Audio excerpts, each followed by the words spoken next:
You've been dieting hard, staying consistent, doing everything that you need to do or your coach tells you to do, and still those stubborn areas, love handles, lower back, glutes, hips, etc., just aren't moving. What are you doing wrong? Today I'm going to break it down and I'm going to give you the real solution to stubborn fat.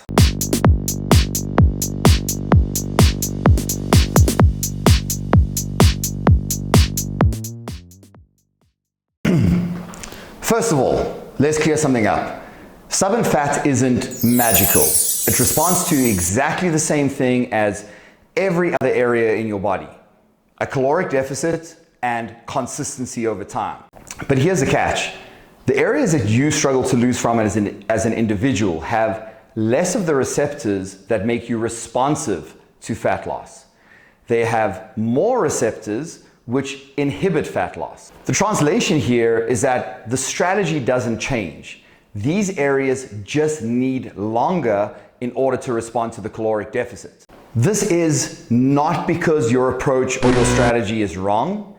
Most people have these areas. It just means that you need to stick to the strategy for a longer period of time in order to get that level of responsiveness. And that's where most people get it wrong. They think they need a different approach. Really, what they just need is more time.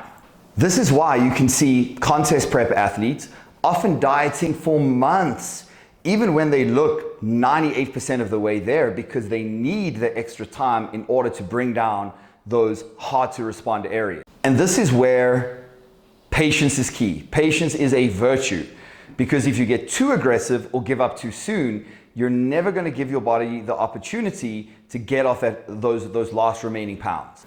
All right, so just stick to the current plan for longer, but is there anything that you can do to speed up the process?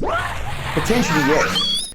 Yohimbine, a fat burner which is legal in most areas of the world, is really directed towards taking off those stubborn areas of body fat. Yohimbine is an alpha-2 adrenergic antagonist, which is really just a fancy way of saying that they help to diminish the effect of those receptors which slow down fat loss in those stubborn areas. This helps your body to mobilize that stubborn fat more efficiently and thus burn it more efficiently. As for Yohimbine's efficacy, it certainly works, but here are a couple of things to take into consideration. In order for it to have maximum effect, you want to take this in a fasted state as upon waking in the morning and followed with some level of fasted activity. Catch number two is that for people that are going to be predisposed to anxiety or are very sensitive to stimulants, probably not the right route for you to go down. Dosing should be around 0.2 milligrams per kilogram. Thus, for a 100 kilogram individual, you're looking at about a 20 milligram per day maximal dose. So let's wrap this up.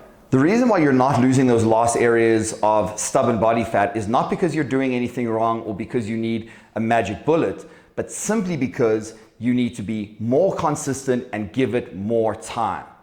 Yohimbine can speed up the process, but it is not the only solution. It's just going to make it a little bit more effective.